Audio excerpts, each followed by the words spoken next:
What's up everybody and welcome to the channel. Today we're checking out the 2025 Toyota GR Corolla. This one is the Premium, which is the middle trim level, finished in Supersonic Red, has an MSRP at $44,500.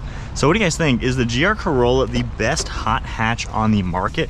There are some really cool offerings. You have the Honda Civic Type R, of course you have the Volkswagen Golf R, but this offers something a little bit different. So if we take a look underneath the hood, this has a super unique engine. This is actually a 3-cylinder turbo. It is a 1.6 liter with 300 horsepower and 295 pound-feet of torque. You can get this with an 8-speed automatic as well. This one is the 6-speed manual. It is all-wheel drive, and then curb weight is 3,300 pounds, and it has a 13.2 gallon fuel tank. You're also going to expect 0 to 60 under 5 seconds. Moving on to the styling, this is a really cool looking car with exaggerated lines. Got a nice set of headlights with the LED running light and turn signal all integrated. Got a small opening up above for some airflow, safety sensor in the badge, and then a huge gloss black grille. There are parking sensors as well. You're gonna notice on this side, we just have a blank along with a vent right here to allow air to pass through the bumper. We have one of the front brake ducts right here, and then a huge opening to allow cooling to that intercooler. Got a nice design throughout it. It's definitely really sporty. I like how bold it is. On the other side, of course, your brake duct, and now we have a oil cooler. So pretty cool to see that one. So a little bit different design for the left and right side. But really sharp styling. The front bumper flows into these fenders to give it that wide body appearance. Just a simple sharp body line on the hood. And then around the side, you got a sweet set of N-key wheels. These are finished in a nice black color. They're also 18-inch diameter, and then you're gonna get a 14-inch rotor up front with slotted, ventilated 2-piece, and then 4-piston brake calipers as well. Got a functional vent up in here with your GR badge. We have gloss black on the mirror caps with an LED turn signal, body colored door handles, and a pretty nice looking design on the side skirt. Now in back it says GR4, and then it flows into this wide body design for the rear fender. Really unique to see that characteristic on the GR Corolla. So being a hatchback, it has a really compact look, especially from the side. It is a very condensed car. Up above, you just have a body colored roof with a shark fin antenna, integrated spoiler as well, and then a nice set of LED taillights finished in a pretty aggressive design like we saw on the headlights. The rear bumper also has a nice bulge to it, flowing into that rear fender, rear parking sensors, some reflectors, all your badging as well. Has a really wide look. It definitely gets narrow towards the roof, but just super bold down below. Now you're gonna also notice a super cool looking exhaust system. You have 3 exhaust tips, massive black diffuser, parking sensors. So it really comes together to be something sporty. Now, as we make our way to the interior, we can pop the electronic button, manually lift this up. You're gonna have around 17.8 cubic feet of cargo space in the trunk. That's on the small side. You have extra cutouts on the far left and far right side, and you can lift the floor up. We have hidden space as well as a tire inflator kit. Now for extra storage, you can move this privacy cover just by unlatching it, and then we just lift it upwards and get it out of the way. Now, being such a small car, in order to fold these flat, you're gonna pretty much always have to get those seats out of the way up there. But they will fold down nice and flat, which is a good touch. If we go ahead and slide the front seat a little bit, get the manual control, that seat fell down, and there we go. Nice and flat here. The headrests are a little large and they'll hit here. But nonetheless, you're gonna get a pretty decent amount of cargo space in the back. Taking a look at the back seats themselves, this can seat 3 people. The center seat also folds down for a armrest and cup holders.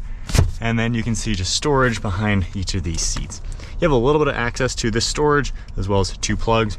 And then I do like the white stitching, the leather material, as well as all the micro suede.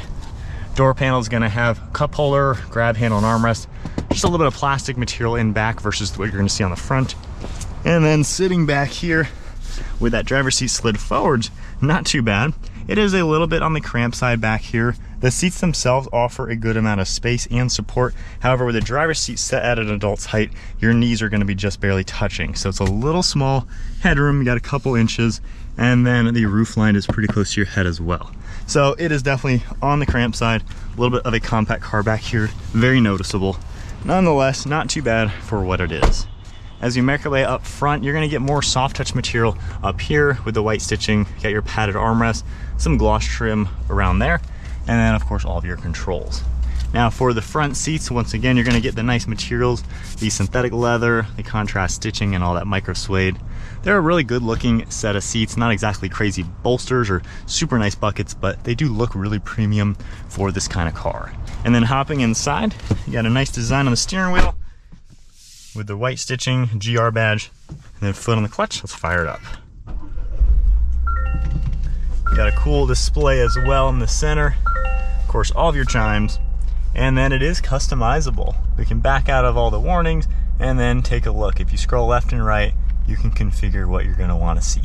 So a pretty nice layout overall. If we hold OK on the steering wheel, we can actually configure each individual screen.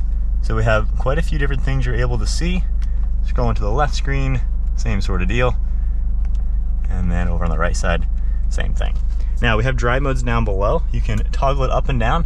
We have a sport mode, a custom mode, and then of course back into normal and eco. So I do like how the gauge cluster changes. We have Bluetooth and audio controls on the left, along with cruise control over on the right, and then your stalks for windshield wipers and turn signals. To the left of the steering wheel, we have interior dimming, automatic high beams, heated steering wheel, one of your air vents, just a little bit of hard plastic, and then the rest is a soft touch all across the dash. You have more of this material with this faux stitching design, and Toyota's infotainment screen, basically what you're gonna see on every other Toyota. Super simple, nothing really too fancy about it. And then going into reverse, we have a pretty good backup camera with some guidelines. Air vents are in the center with your simple climate control. So you have dual zone temperature, fan speed. Down below, we do have wireless charging, different heated seat icons. You can turn rev matching on and off. We have traction control, nice design for the 6-speed. And then this is your all-wheel drive control. We have 3 different settings to manage the torque split. You can see how it changes from track, normal, and gravel. Park and brake, as well as cup holders, and just a little bit of space. From here, we have a nice size bucket. Now, let's look at the interior. It basically looks like a typical Corolla. However, of course, these seats are much nicer. You get a little bit of that contrast. And then just simple up on the headliner with your dome lights and a basic mirror. So setting off now in the GR Corolla, in the sport mode with that really cool tachometer, getting my bearings with this car. This thing is pretty fun to pilot. You have a lot of power. Seems really smooth with the power delivery as well from that 3-cylinder. There's not really any turbo lag.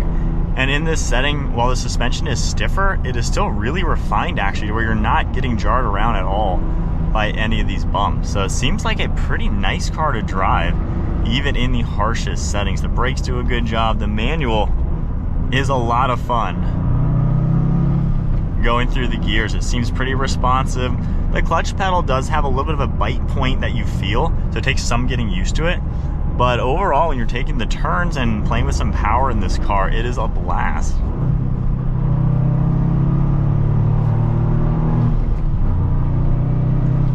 Super snappy feeling, and while it's in the harshest mode, the steering has good response without being just too heavy or uncomfortable. And then if you tone the car down into normal, you can tell the car gets a little bit lazier, the steering wheel is lighter. Normal driving, this is pretty comfortable. Overall, these seats have good padding. It is a little on the cramped side in here, so it's not the most roomy car. You're not 5'11". My knees feel a little on the bent side. Sometimes you'll smack this corner when entering the car. Visibility is all pretty good too. Really can't complain with that. So it's not bad. It's just a little bit on the smaller side, but it makes up for that given the refinements. So if we go back into the sport mode, the manual is nice and notchy. It feels really mechanical, and it's an easy reach from the steering wheel. Man, you got some boost too. This thing does pack a punch. We even drove this on the racetrack before, and this is a very fun car to play with. When you do take the turns, it feels really planted as well. And with the all-wheel drive, you don't get any torque steer whatsoever, just really good power delivery. And we're just in the normal for the 4-wheel setting. Of course, you can push it down and go to track, which is gonna give you more of that 50-50. And you can even see it highlighted in blue when you toggle between all that. But some fun driving going around those back roads. It's a fun car. It is just a car you can smile in and really can't complain. I think the only drawback is just it is on the cramped side, so it's taking getting used to. There's no armrest either, so that's a little bit less than ideal for a car like this. Makes some good sounds. It's not crazy loud, obviously, with a stock exhaust system. So nothing really all too amazing stock.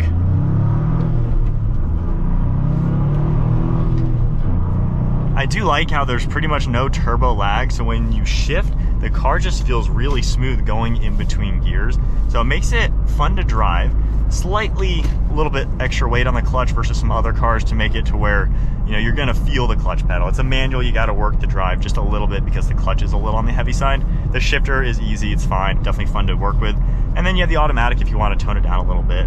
But overall, driving dynamics, it feels like a really good daily. You know, you can tone it down and be comfortable overall, has all the bells and whistles and creature comforts. And then for the fun part, it really wakes up and packs a lot of fun for the price point. You can tone it down a little bit, get a cheaper version with the cloth interior, or bump it up to the Premium Plus, get the carbon roof, the red stitching, as well as those hood vents.